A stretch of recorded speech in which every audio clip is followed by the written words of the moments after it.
All right, so in Chapter 11, Section 1, we are going to be talking about sequences. So a sequence is just a list of numbers in a specific order. So since the list is ordered, a sequence is a function with domain, the natural numbers, and we're going to use our symbol n to represent the set of natural numbers, and the natural numbers are counting numbers, or in other words, the positive whole numbers, not including 0. So a sequence can be represented, and whenever we see these curly braces on something, that is the telltale sign of a sequence. So we'll often see them listed this way, where it says an explicit list. As a generator or as a function, sometimes we'll see them listed that way with limits, so starting at n equals 1 and ending at infinity. And sometimes people get really, really lazy and just write a sub n for a sequence as well. So let's take a look at our first example, which is we want to find the general term of this sequence, 1, negative 1/2, 1/3, negative 1/4, comma, dot, dot, dot. So we can use the fact that we know a sequence is a list of numbers in order, and specifically we know that its domain is the set of natural numbers. So we have n and a sub n. So our first input is 1, our second input is 2, 3, 4, 5, 6, and so forth. And then we had explicitly listed our outputs. So our first output was 1, our second output is negative 1/2, our third output is 1/3, negative 1/4, and so forth, dot, dot, dot, on forever. And at this point, we want to look for a pattern. So I'm going to write 1 as a fraction to help us see the pattern. So it looks like our input is becoming the denominator of a fraction. So if I input 3, I get 1/3, and if I input 4, I get negative 1/4. So we actually have two things that are happening here as we calculate or try to calculate what the general term of this sequence is. So based on what we see there, a sub n is going to be 1 over n, but we have something else that is happening as well, as we notice that our sign seems to be changing each time. In fact, it goes positive, negative, positive, negative. So we would guess our next term would be positive, so probably positive 1/5, and then our next term would switch back and be negative 1/6. It turns out that there are two ways to make the sign change based on n. So we have our domain 1, 2, 3, 4, 5, and so forth, and they are negative 1 raised to the n and negative 1 raised to the n plus 1. Pardon me. So negative 1 to the first power is negative 1. Negative 1 squared is positive 1. Negative 1 cubed is negative 1. Negative 1 to the fourth power is positive 1, negative 1, and so forth. If we look at negative 1 to the n plus 1, it's going to do the same thing, but it goes positive 1, negative 1, positive 1, negative 1, positive 1, and so forth. So those are our two possible sign patterns that we can have. So to make a series or a sequence alternate,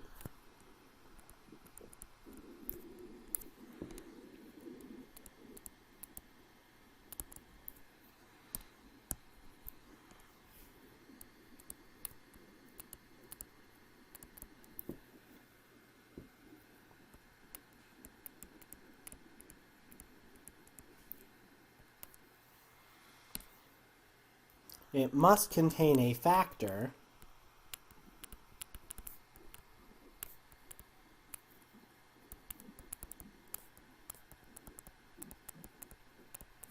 of negative 1 to the n or negative 1 to the n plus 1. Or something that reduces to that.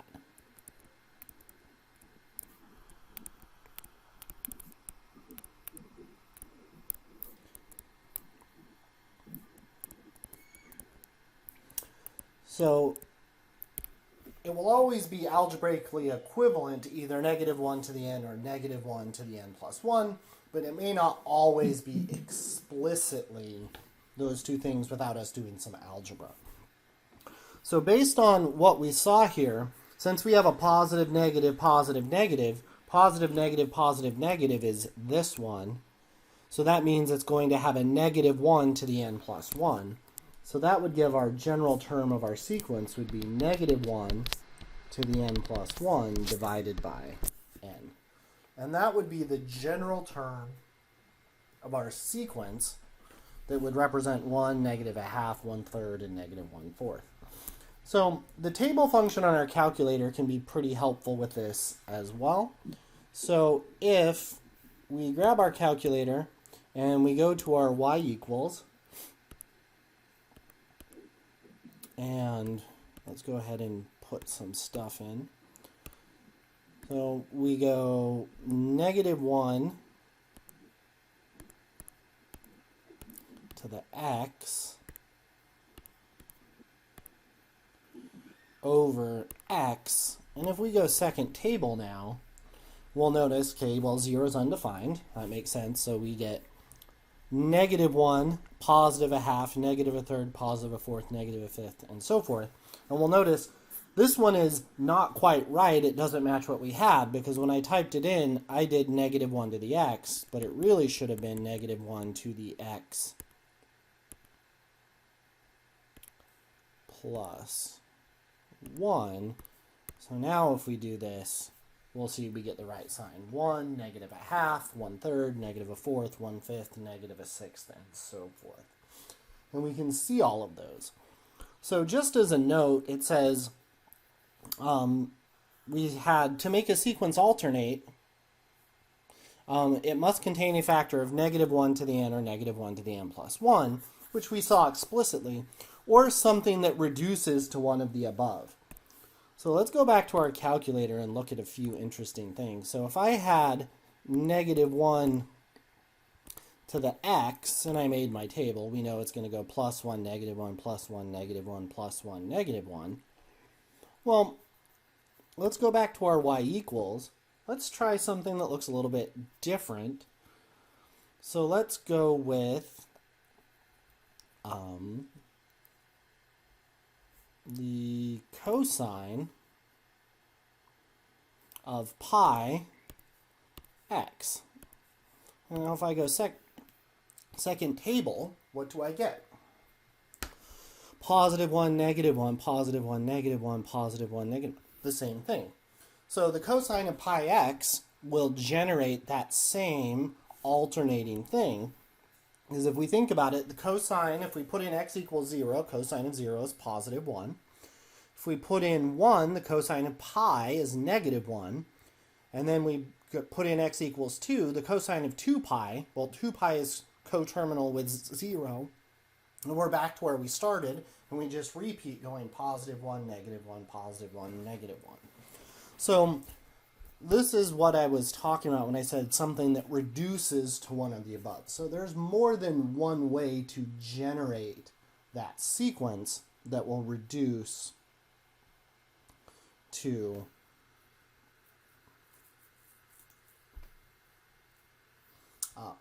one of those values. All right. So now it is your turn. So let's go ahead and get started. So we want to write the first 3 terms of this series, or of this sequence. I keep saying series. Series are next time. So write the first 3 terms of this sequence.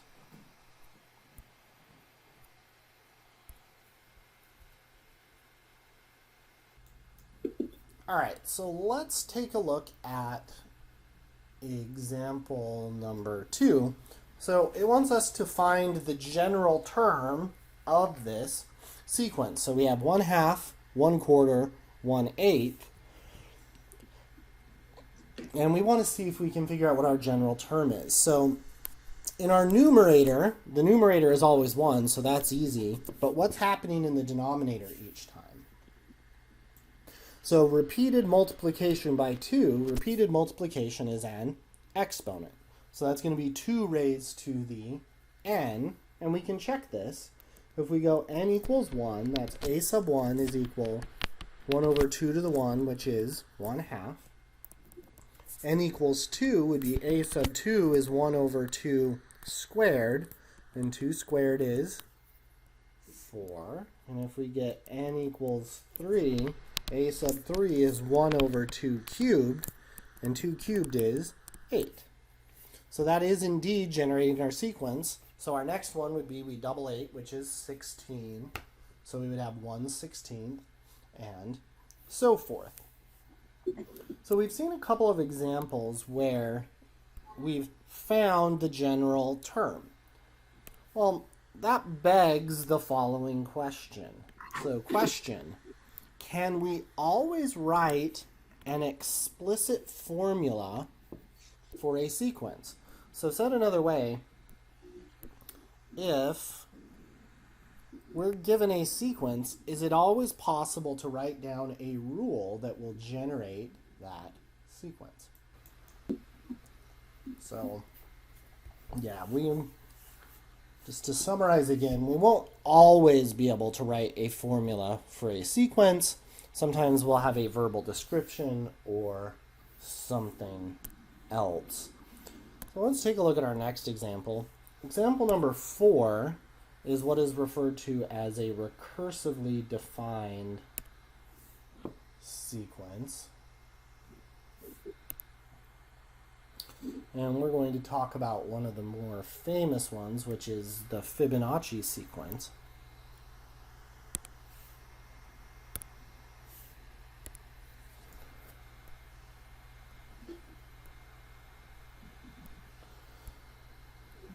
So our recursively defined sequence has what are called seeds, which are some values to get us started. And if you change the seeds, you're going to change the members of the sequence. And then we're given a rule here, but our rule, since it's recursively defined, depends on the members of the sequence that came before. And it's worth noting that in each of these instances right here, the subtraction is in the subscript. And what that means is when we say a sub n minus 1 is the sequence member,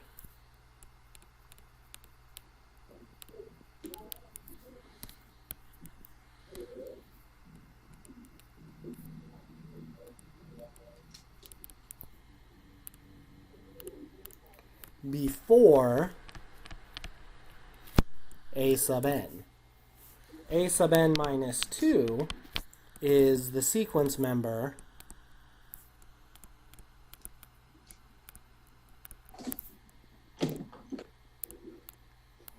before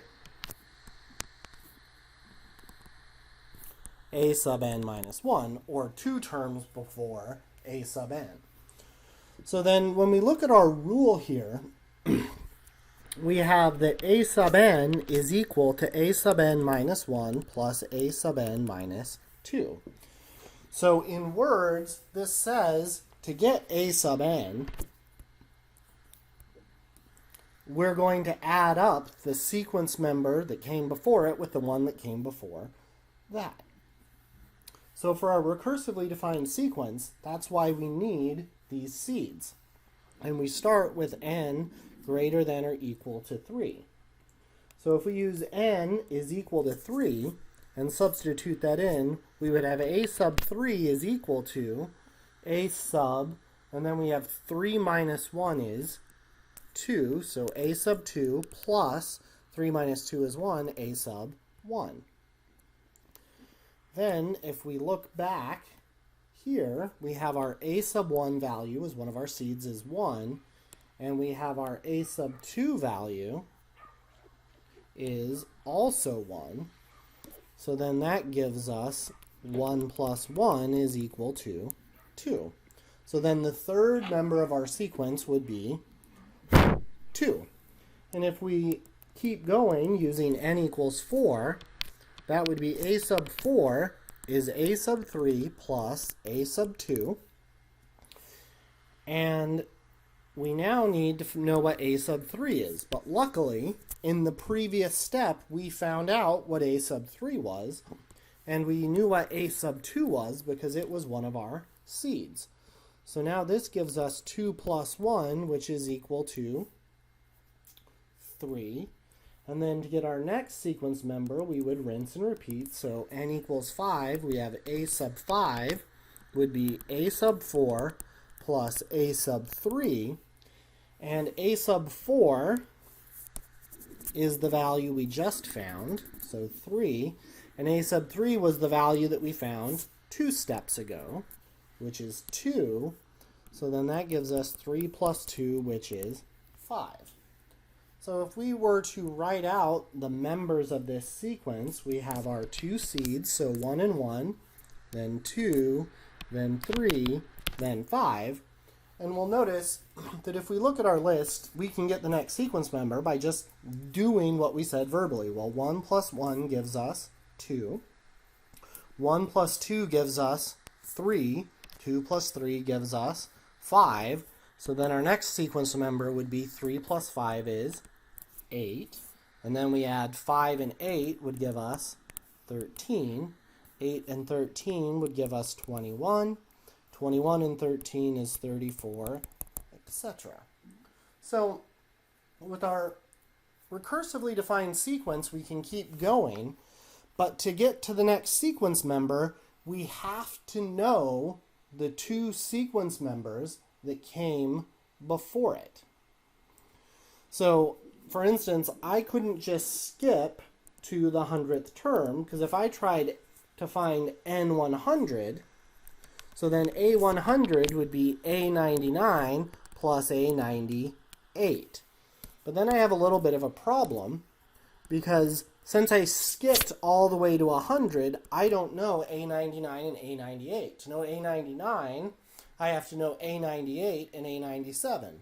And to know A98, I have to know A97 and A96 all the way down. So recursively defined sequences are built on the sequence members that came before, and unlike our other general terms, so once we had something like this up here, a sub n equals 1 over 2 to the n, if I want the 100th sequence member, I could just plug in n equals 100 and get 1 over 2 to the 100. But with recursively defined sequences, that's not going to work out to give us the value we wish, because we have to know all of the stuff that came before. All right, so let's take a look at example number 5.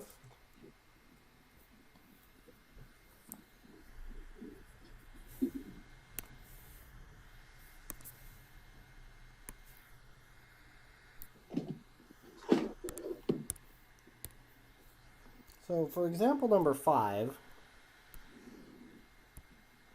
we have a sub n is equal to 2 to the n minus 1 divided by 2 to the n. And we want to know, well, what's going to happen as n gets bigger and bigger? So the first question that we might ask, well, how far is a sub n from 1? Well, that's a reasonable question. So if we plug in n equals 1, a sub 1 would be 2 to the 1 minus 1 over 2, which is going to be 1/2. So that gives us 1/2, which is here. a sub 2 is going to be 2 squared minus 1 over 2, which is 2 squared is 4, 4 minus 1 is 3. We get 3/4, which is going to be here.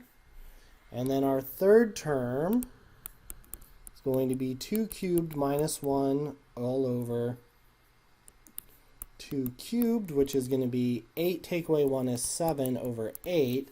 And now we're at 7/8. And if we keep going, we plug in n equals 4. We get 2 to the 4th minus 1 over 2 to the 4th, which is 16 minus 1 is 15 over 16. So 15/16. And as we keep doing this, what's happening with our pattern? Well, we're doubling our denominator every time. So a sub 5 is going to have a denominator of 32, but we'll notice the numerator is always 1 less than the denominator. So 31 over 32. A sub 6 is going to be 63 over 64. A sub 7 is going to be 127 over 128. And a sub 8, we double it again, is going to be 255 over 256. So we keep getting closer and closer and closer, it appears, to the number 1. So how far is a sub n from 1? Well, it gets closer and closer and closer. Well, if we have a sub n was equal to 2 to the n minus 1 all over 2 to the n, if we do a little bit of algebra, doing term-wise division, we can write that as 2 to the n over 2 to the n minus 1 over 2 to the n. So 2 to the n over 2 to the n reduces to 1 minus 1 over 2 to the n. So then, how far is this thing going to be away from 1? Well, if we take the distance of a sub n from 1, so the distance from a sub n to 1 is the absolute value of a sub n minus 1. A sub n is this, which would be 1 minus 1 over 2 to the n minus 1. The 1's reduce out, and that gives us the absolute value of negative 1 over 2 to the n, while the absolute value makes it positive, so we get positive 1 over 2 to the n. So then the distance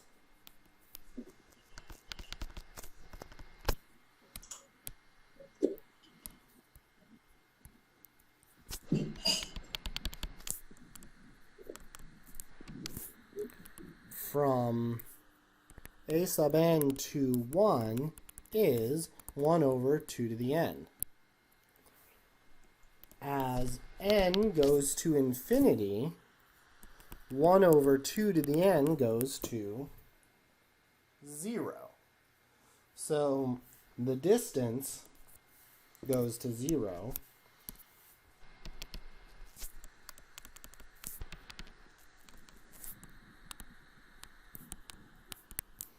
As n goes to infinity.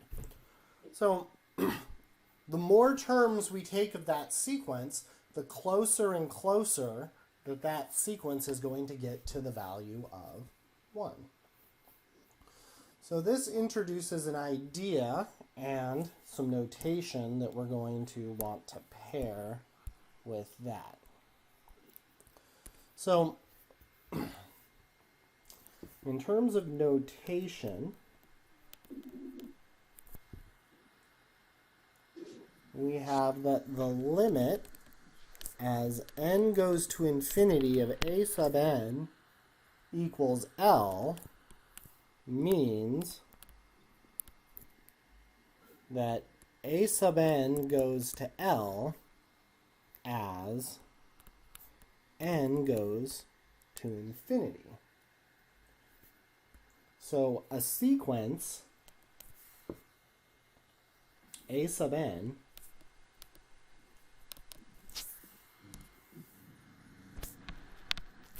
converges to L which means has limit L,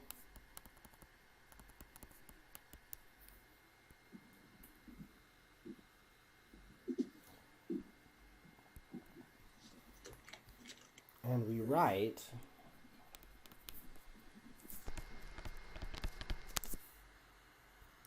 the limit as n goes to infinity of a sub n is equal to L, or a sub n goes to L is our shorthand notation as n goes to infinity. This means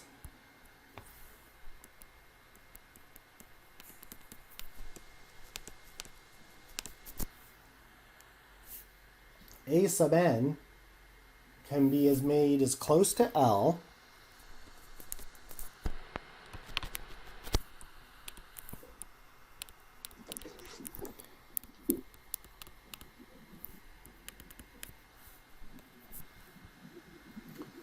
as we wish by choosing a large enough n value.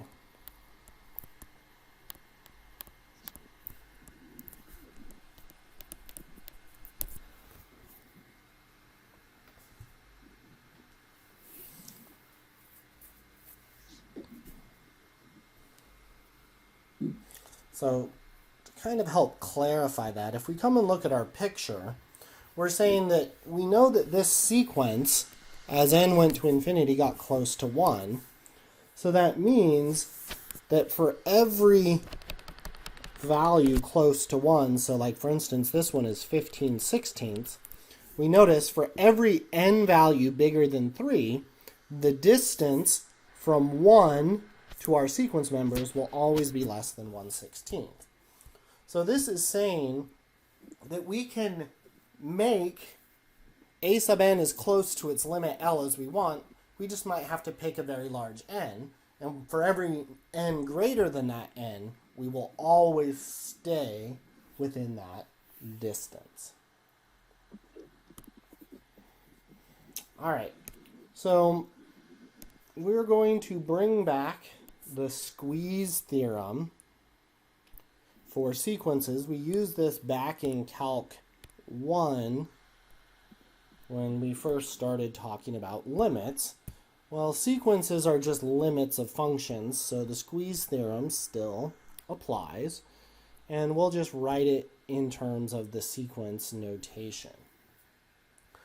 So the squeeze theorem says if there exists a positive integer n such that for n bigger than n, that a sub n is less than b sub n is less than c sub n, and the limit as n goes to infinity of a sub n equals the limit as n goes to infinity of c sub n equals L, then the limit as n goes to infinity of bn must also equal to L.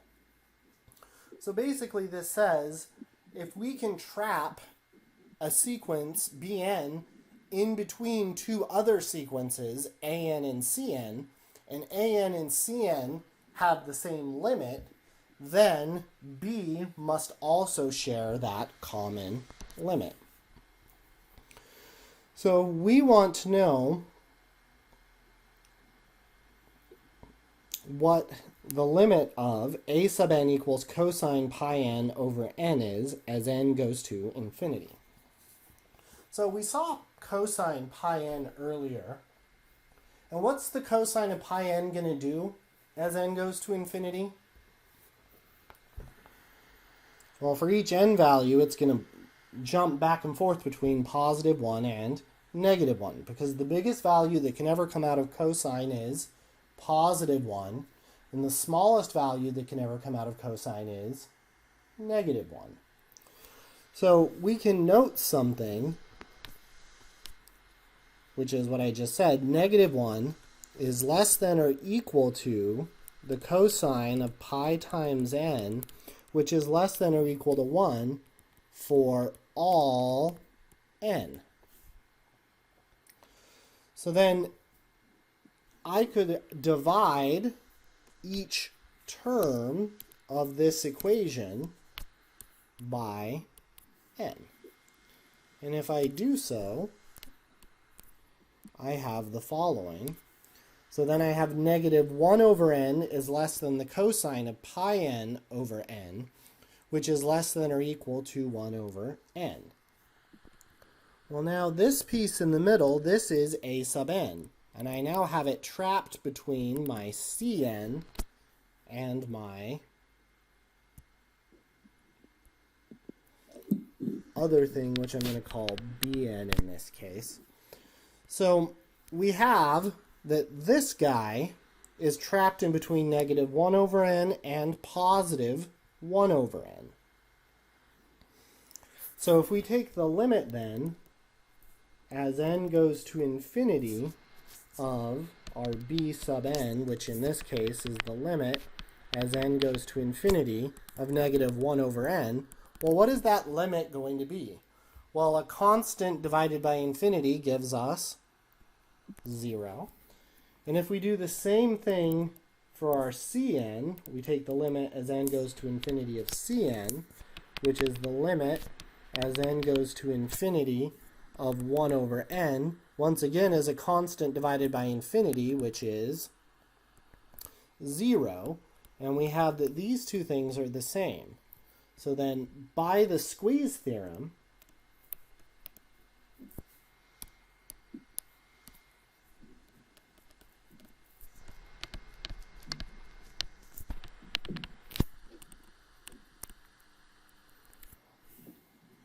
we have the following, which is the limit as n goes to infinity of negative 1 over n is less than or equal to the limit as n goes to infinity of our cosine pi n over n, which is less than or equal to the limit as n goes to infinity of 1 over n. But I know this limit converges to 0.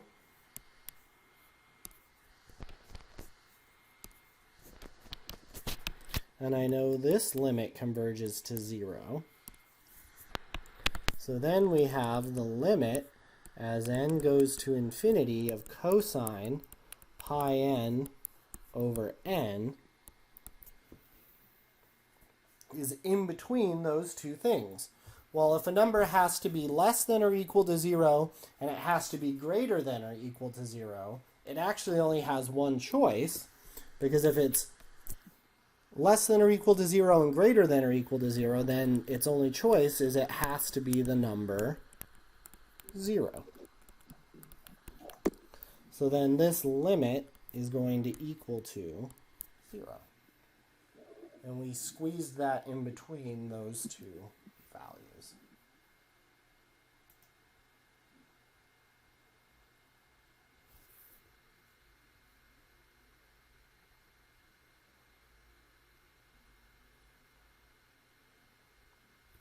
All right, so let's take a look at a couple more.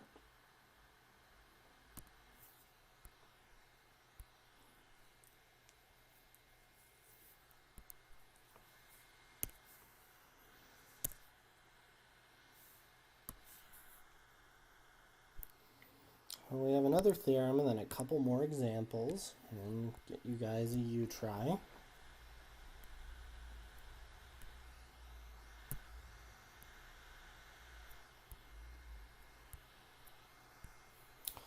So we have a theorem that says if the limit as n goes to infinity of the absolute value of a sub n is equal to 0, then the limit as n goes to infinity of a sub n is also equal to 0. We'll have occasion to use that a little bit later. So let's take a look at our first one in example 7. So it says find the limit if it exists, if it diverges, say so. So we really need to think back to calculus 1. So what we really want to calculate is this limit. So the limit as n goes to infinity of n over n plus 1.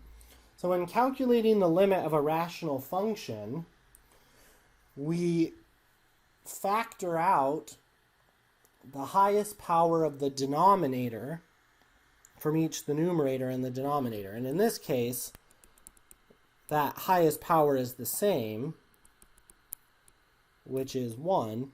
So if I factor an n out of the numerator, it's just going to be n times 1. And if I factor an n out of the binomial in the denominator, we factor an n out of n, we get 1 plus 1 over n. And we can check that this is correct, because if I distribute my n back in, n times 1 gives me n times 1 over n gives me n over n, which reduces back to 1.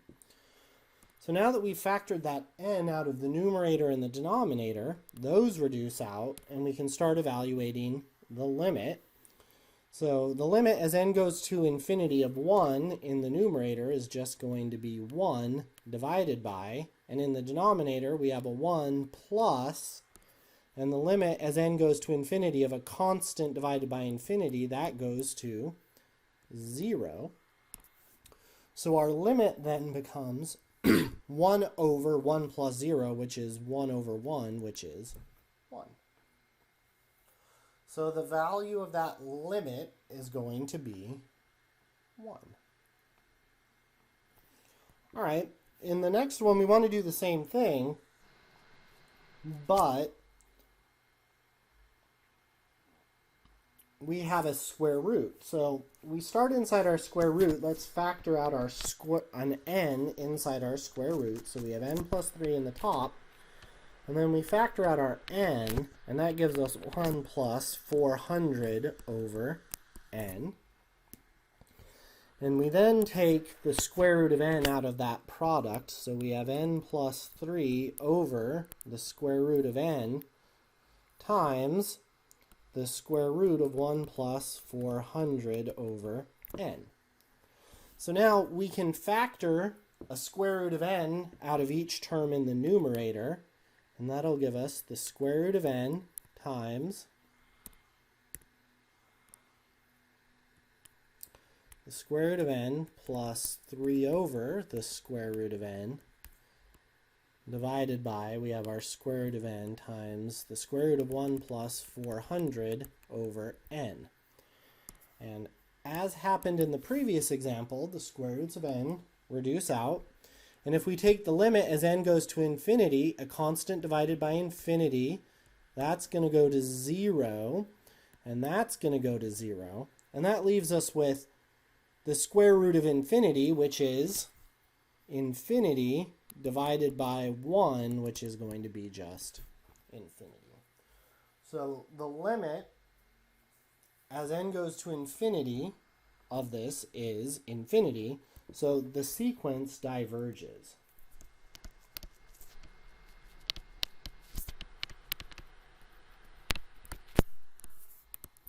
Because we got infinity. All right, let's take a look at number C. So this time we have ln n over n, and there's nothing to factor out. And so we think back to calculus 1 again. As n goes to infinity, we have that the natural logarithm of n goes to infinity and n goes to infinity. So this is going to be type infinity over infinity. And type infinity over infinity should remind us of L'Hopital's rule. And if you remember from Calc 1, L'Hopital's rule says that if we have an indeterminate form of the type infinity over infinity, if we have this, we can take the derivative and we'll have the same limit. So in other words, the limit as n goes to infinity of fn divided by gn is equal to the limit as n goes to infinity of f prime of n divided by g prime of n if this is type infinity over infinity, which it was, or type 0 over 0. So in this case, we can apply L'Hopital's rule. So by LH, we get the derivative of the natural logarithm of n is 1 over n, and the derivative of n is 1.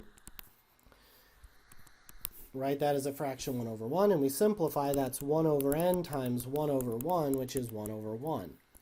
So if we take the limit as n goes to infinity of 1 over n is going to go to 0. So Cn converges to 0 as n goes to infinity.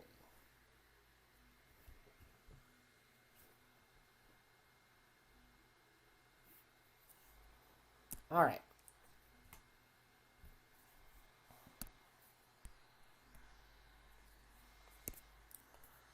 So the next problem is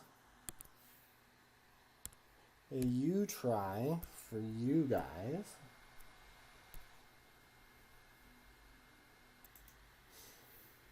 All right, so if we were to sketch a picture, so there's n equals 0, 1, 2, 3, 4, and so forth, and here's -1 and +1. If I put in n equals 1, -1 to the 1 is going to give me -1. If I square -1, I get +1, -1, +1, -1. And if I do that forever and ever, is this going to get close to any value? And the answer is no. It just keeps bouncing back and forth between +1 and -1. So this diverges. It does not get close to one value.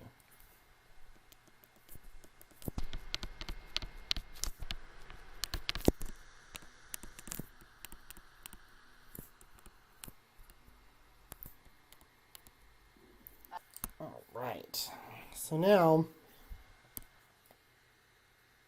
let's take a look. Oh, I hit the wrong button. Let's take a look at this last example.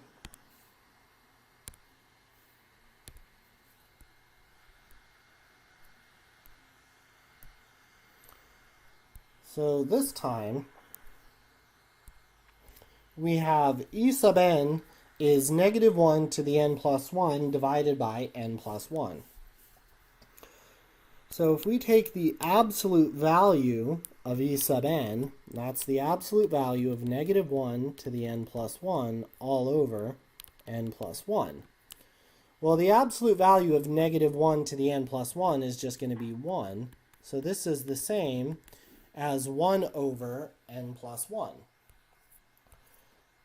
The reason that this is going to be useful is we have this theorem that says if the limit as n goes to infinity of the absolute value of this is equal to 0, then the limit as n goes to infinity of the original one is 0.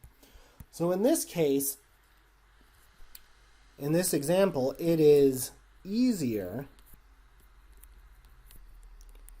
to calculate the absolute value of e sub n than e sub n as n goes to infinity. So when we take a look at the absolute value of e sub n, well, the limit as n goes to infinity of 1 over n plus 1, this is going to be equal to 0. So by our theorem,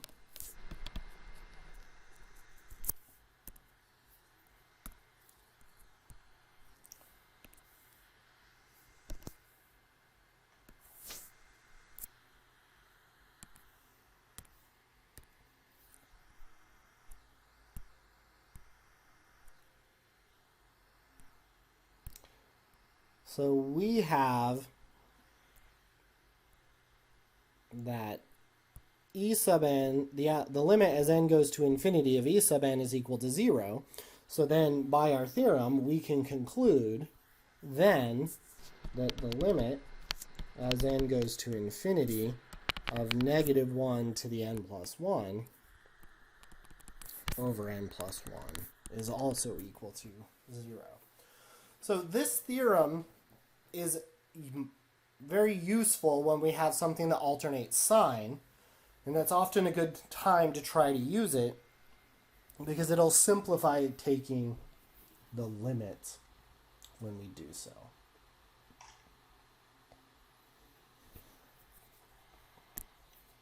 All right. So we have a couple of other theorems we want to remind ourselves about from Calculus 1, which is that continuous functions respect limits. And what that means is that if the limit as n goes to infinity of a sub n equals L, and f is a continuous function at L, then the limit as n goes to infinity of f of a sub n is equal to, and I have a typo here, it should be f of L.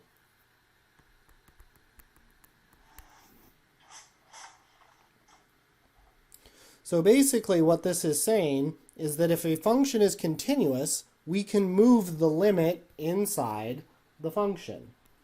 So if we're trying to calculate the limit as n goes to infinity of the sine of n pi plus 16 over 2n plus 3, so since sine is continuous,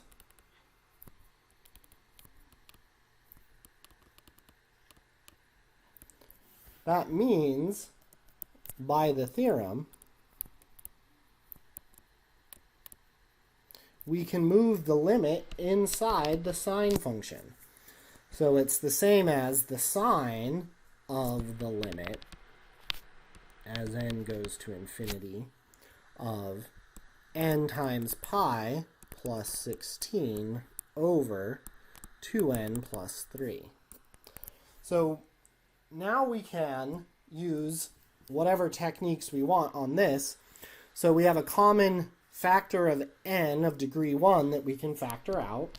So if we factor out an n from both the numerator and denominator, we're going to have an n times pi plus 16 over n divided by, factor out our n, 2 plus 3 over n. And then our n's are going to reduce out. And as n goes to infinity, a constant divided by infinity is 0, and a constant divided by infinity is 0. So then the only thing that's left inside of our sine function now is pi over 2. So then this converges to the sine of pi over 2, and the sine of pi over 2 is 1. So the value of that limit is 1. So with continuous functions, it's very, very nice because we can just move the limit inside of the continuous function and evaluate the simplified part that's inside, simplify it, and then plug that value back into the original functions. So continuous functions are great because they behave very, very nicely. All right. So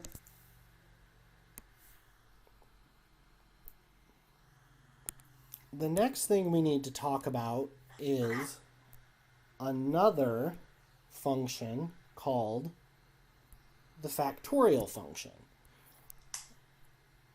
And so the factorial function is continuous, or is not continuous. It is only defined on the positive whole numbers. There is an extension to everything else, but we're not going to talk about that in this class.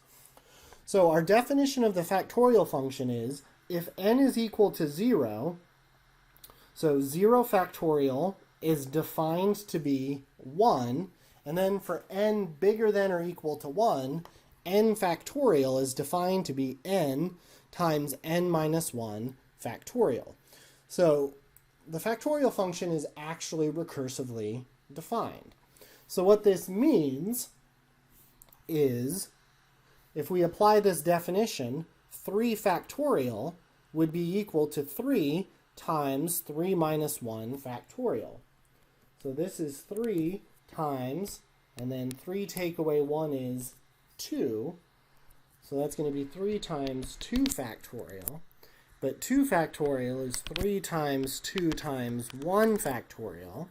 And 1 factorial is 3 times 2 times 1 times 0 factorial. And 0 factorial by definition is 1. So this is 3 times 2 times 1, which is 6. So that's the super duper long way to write that out. The factorial function, when its input is a positive whole number, just says multiply all of the positive whole numbers together that are less than it all the way, less than or equal to it down to 1. So for our next example, 7 factorial would be 7 times 6 times 5 times 4 times 3 times 2 times 1 times 1. And if we type that out on our calculator, we would get 7 times 6 times 5 times 4 times 3 times 2 times 1, which would give us 5,040. And so 7 factorial, it wasn't too bad, but I really don't want to have to type all of that stuff out. So if I just go 7, and then I press my math key, and I go over to PRB, we'll notice that choice number 4 under math, and then all the way over under probability, so PRB, we have our factorial. We can go ahead and press that, so 7 factorial is indeed 5,040, as we thought. So then for the next one, we need 10 factorial.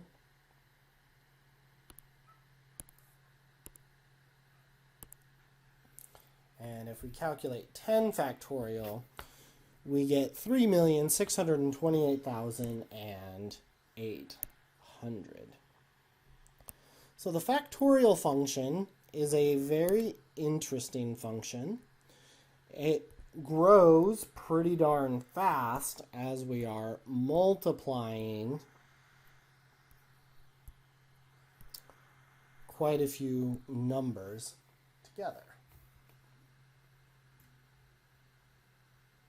So let's see if we can gauge how fast the factorial function grows.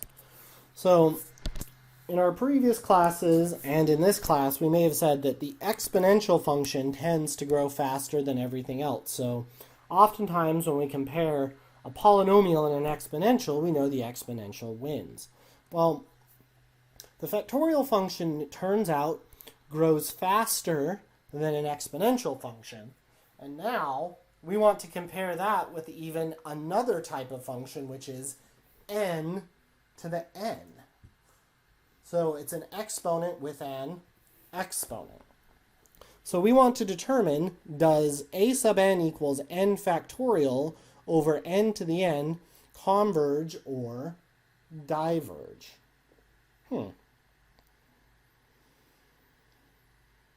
Well, let's write out a couple of terms and see what is happening.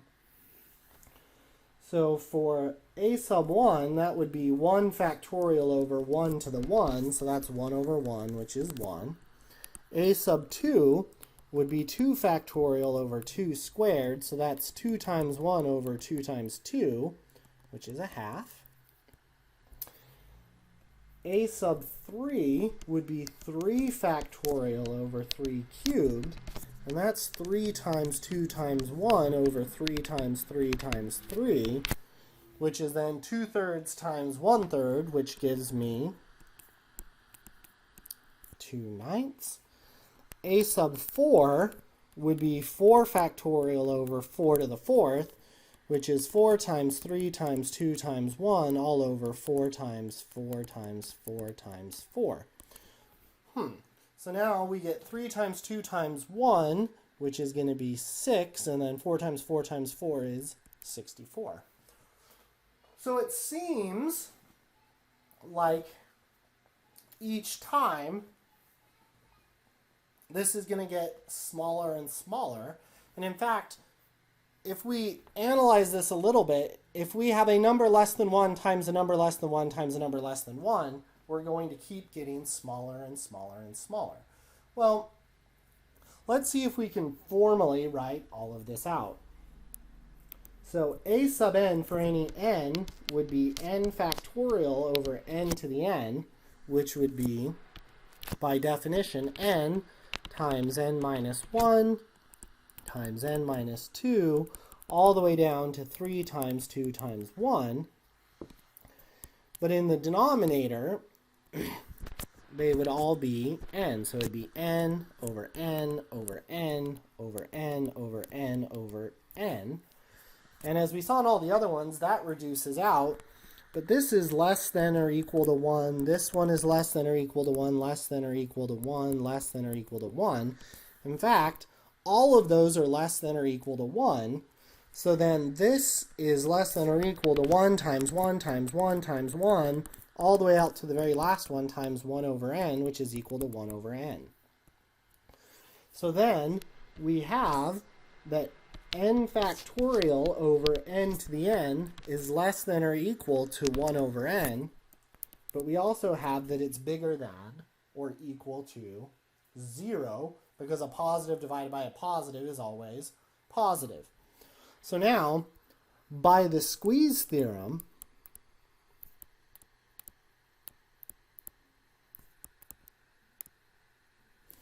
as n goes to infinity, 1 over n goes to 0. So we get 0 is less than or equal to the limit as n goes to infinity of n factorial over n to the n, which is less than 0. So then that tells us that this limit has to be 0. So then in this case, we have that a sub n does converge. And a sub n converges to the number 0 by the squeeze theorem. Stop here because there's only about a couple of minutes left.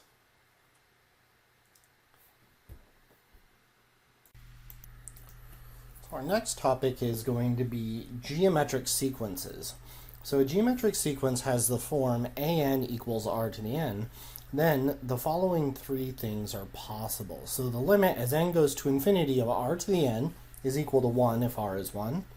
It's equal to 0 if the absolute value of r is less than 1. And that does not exist, the limit diverges, if the absolute value of r is greater than 1.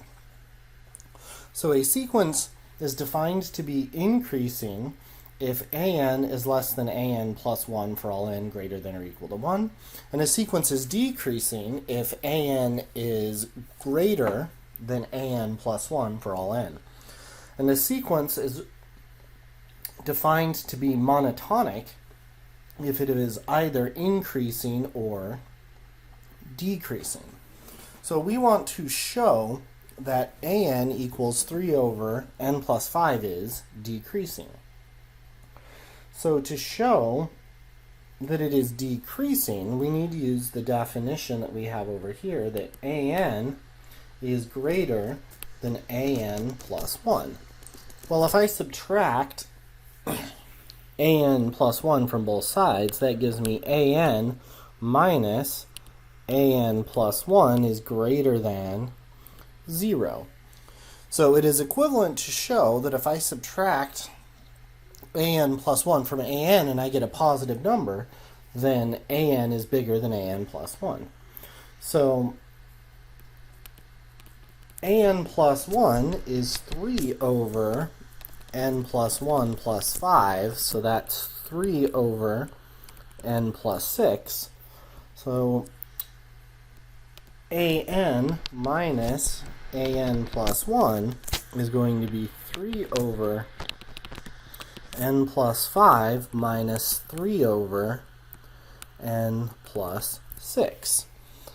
And if we get a common denominator, it's going to be n plus 5 times n plus 6. I'm going to have 3 times n plus 6 minus 3 times n plus 5 all over n plus 6 times n plus 5.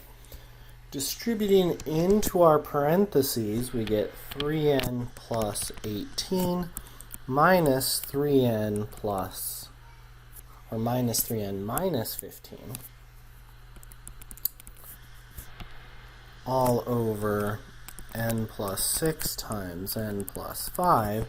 Our 3n's reduce out. 18 minus 15 gives us 3 over n plus 6 times n plus 5. And since we know n has to be greater than or equal to 1, we know that this is always greater than or equal to 0. So therefore, an is greater than an plus 1 for all n greater than or equal to 1. So our next example wants us to illustrate the same thing, but we can use some calculus and think of this in terms of a continuous functions.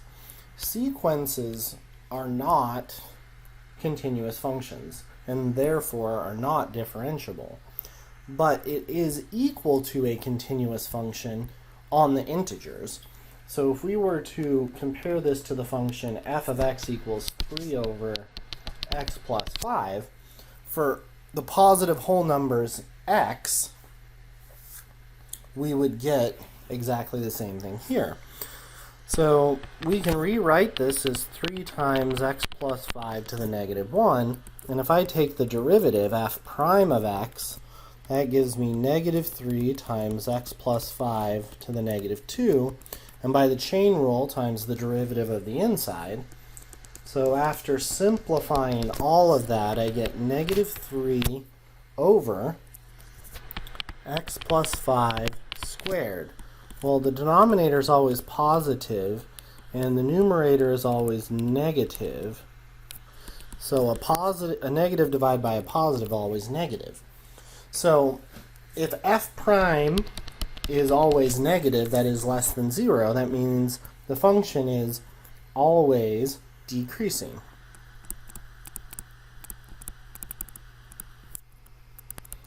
So if it's always decreasing, then we have shown what we wished to show.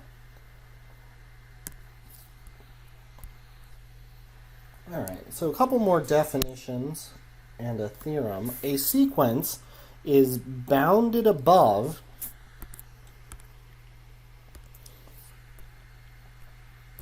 if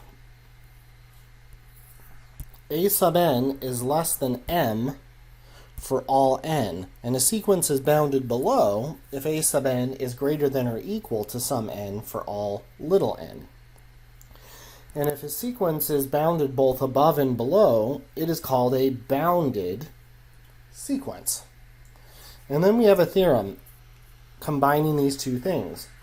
Every bounded monotonic sequence is convergent. So remember, monotonic means it's always increasing or decreasing, and bounded means that it's always less than or equal to something or greater than or equal to something. So let's say it's bounded above by m and bounded below by n, and we have a monotonic sequence. So we have something that is always increasing. Well, if it's increasing and bounded above, that means it has to get close to m. Similarly, if it's decreasing and bounded below, so if it's always going down, then it's going to have to get close to n. So that's really the idea of what's happening with bounded monotonic sequences. All right, so let's go ahead and look at our next example.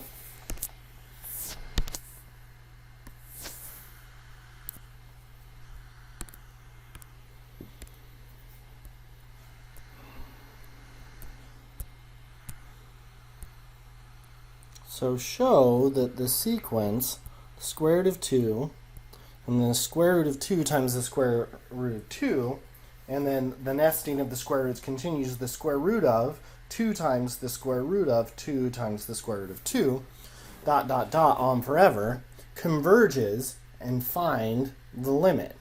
So we're going to want to use our theorem here. We want to show that every bounded monotonic sequence is convergent. So let's take a look at our sequence members and see if we can look for a pattern. So A1 is the square root of 2, which is 2 to the 1/2 power. A sub 2 is the square root of 2 times the square root of 2, which I can write as 2 times the square root of 2 all raised to the 1/2, which is 2 times 2 to the 1/2 all raised to the 1/2. So then on the inside, 2 times 2 to the 1/2 is 2 to the 3/2 raised to the 1/2. And then we have a power raised to a power, so we get 2 to the 3/4. We take a look at our third one, and we're going to have the square root of 2 times the square root of 2 times the square root of 2. So we might notice something, that this piece right here is actually all of a sub 2. And we know what a sub 2 is. So then this is the same as the square root of 2 times 2 to the 3/4, which is going to be 2 to the 1, so 4/4 plus 3/4 is 2 to the 7/4. Rewriting the square root as a 1/2 gives us 2 to the 7/8, and so forth. So based on this pattern that we're seeing, our exponents are 1/2, 3/4, 7/8. We might guess that our next exponent is going to be 15/16. So the exponents are 2 to the n take away 1 all over 2 to the n. So in general then, we have a to the n is equal to 2 raised to the 2 to the n minus 1 all over 2. Or if we prefer, we can do termwise division, 2 to the 1 minus 1 over 2 to the n.